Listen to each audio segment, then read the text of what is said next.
Back last October, we invited Eve Schaub, a writer from Paulet, to come to the GNAT-TV studio to talk about her new book, Year of No Garbage. She and her family got together and worked out arrangements to get through an entire calendar year, 2020 to be exact, without throwing out any trash the old-fashioned way. You know, dumping it into a garbage bag and taking it to the transfer station. And instead tried to figure out how to recycle or figure out ways to reuse virtually everything. One of the things they learned, and then we did after reading her book and hearing her describe the experience, was that some items that you might think were recyclable aren't really such good candidates for the recycling bin, especially items made of plastic. More on that in a few minutes. So we thought it'd be an interesting follow-up to head over to our local transfer station, the one in Sunderland, and go through some of the do's and maybe don'ts when it comes to recycling.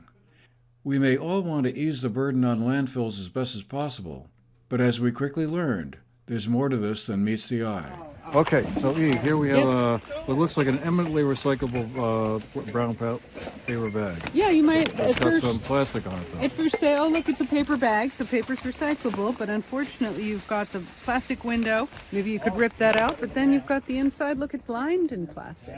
And so these two materials are so scientifically smooshed together, they're not coming apart again. That's not going to get recycled in any way. It doesn't belong in the recycling. Into the trash bin, huh? Sadly. All right. So instead, maybe choose a different product or make your own cookies at home. So I just wondered, in general, what are some of the things that are definitely recyclable and what are some things that really shouldn't be recycled, that really are garbage or trash? Well, there's a lot of wonderful things that can be recycled. You can recycle your paper and your cardboard, your metal cans, your aluminum. The problem comes when you try to recycle plastic, and that's when it gets tricky. And plastic essentially is not doesn't lend itself well to being recycled, and therefore it's a very problematic thing. There's not 7 different kinds of plastic. There's literally tens of thousands of different kinds of plastic in different combinations of chemistry, and that's one of the reasons that it's so difficult to recycle.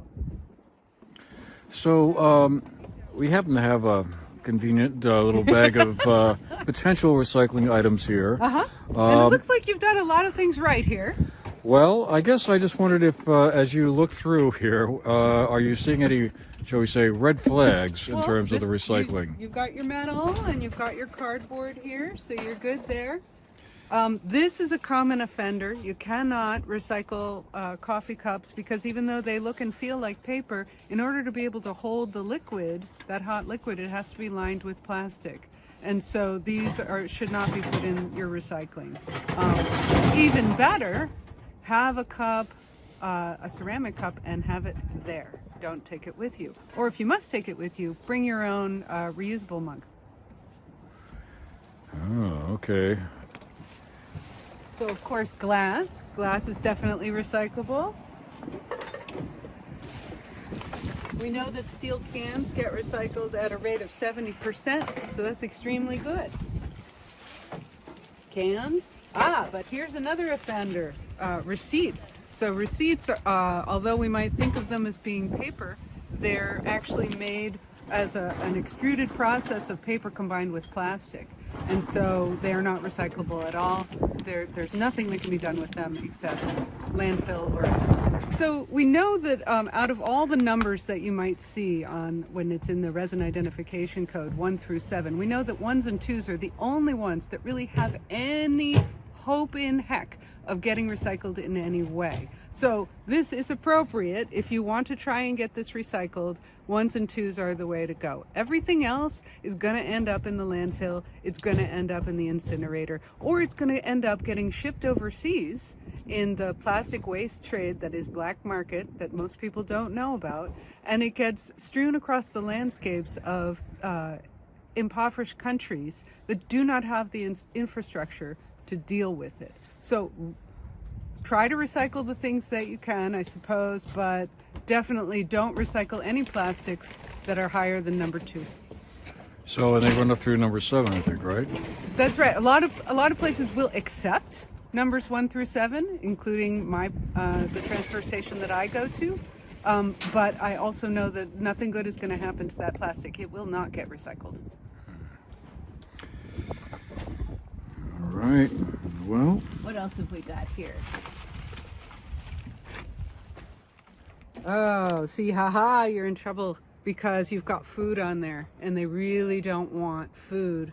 You know, if you've got stuff that's could be recycled, but it's got food on it from something that's going to contaminate the recycling process, you'd be better off taking this and putting it, say, in a compost pile. It's going to take a long time to degrade, but because it's paper, it will. paper will compost. Paper will compost. And so that's what I do, for example, I say to do with pizza boxes, which because they have the oil from the pizza, you know, they do not want those in recycling. But you can put them in your compost and they will eventually degrade. It's perfectly fine. So then just to kind of sum up broadly, paper, metal, glass, those things are all recyclable. Yes. And plastic, as long as it's number 1 and number 2, is recyclable. To be honest, In theory. I don't even recycle those. I know that's a controversial position to take, but after doing all the research that I've done and talking to experts, I have concluded that the best place for plastic to go is to a landfill. It's not a great solution. It's sort of the lesser of two evils. I instead of pretending that this material is going to get recycled, that we know that the recycling rate for all plastic as a category is 5%. That's abysmal. We've been trying to get better at it for over 50 years, and we just know that plastic is not a material that lends itself to being recycled easily. It doesn't create a good product, and when you do recycle it, it becomes more toxic in the process. Then we brought in John Cullinan, better known as Cully, an attendant at the Sunderland transfer station, to get his perspective. So I guess the question is, what are some of the common mistakes you see that people come here to throw the recycling in these bins I would make? say probably the single most mistake that's made is not reading the directions. Which If are you read the posted. directions, I become the educator because the only way I catch it is if you've made a mistake. But if you have read the directions prior to, then that eliminates many of the mistakes. Of course, there has to be the desire to do that also. So these directions are posted in a lot of places, right? On the side of the bin, sometimes the most There. egregious things we post on the side there. And of course, the master list is located on the hut itself. And the same thing is in Northshire up in East Dorset.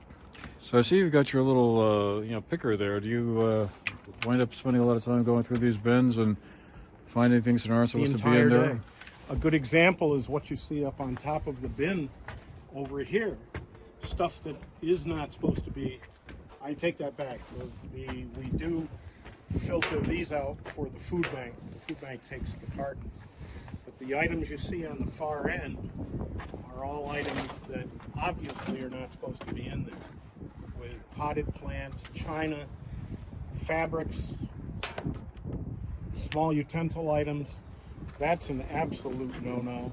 A candle and all that. All these, common sense would show any individual, you can't recycle those items. Why are you putting them in there? Usually, the biggest reason for doing that, people are too lazy to find out what the real answer is and where it's supposed to go. And the other thing that is, of course, of interest is people don't like to pay for garbage. Simple as that. So much. I do think people want more things to be recyclable than truly are, especially when it comes to plastics. I think there's a real motivation to keep plastic out of our landscape and make sure it ends up where it needs to go. But the problem is the plastic doesn't have a good place to go. It doesn't have a good recycling capability. And that's something that we need to accept. We need to understand that plastic is not going to go anywhere good. And so we need to make less of it and use less of it. And the funding needs to come in a major way, governmental funding along those lines, perhaps with different universities, to find a way to repurpose different stuff of this sort. I mean, it's obvious that tires are now being ground for in an asphalt mix for roads and that sort of thing. Styrofoam is deadly, but it all comes from China, most of it anyway. And that needs to find a repurpose also. So you're only going to slim down the amount of items that will eventually be repurposed, but the motivation has to be there and the funding has to be there in order for it to happen. So, read the directions, folks, and maybe check out those little numbers in the backs of your plastic recycling items. If they're number 3s or higher, they belong in the trash. Which of course is another conversation. There are only so many landfills, one to be exact in Vermont, up in Coventry in the Northeast Kingdom. And at some point, there won't be much room left. Meanwhile, we can recycle what we can. For the GNAT-TV News Project, I'm Andrew McKeever.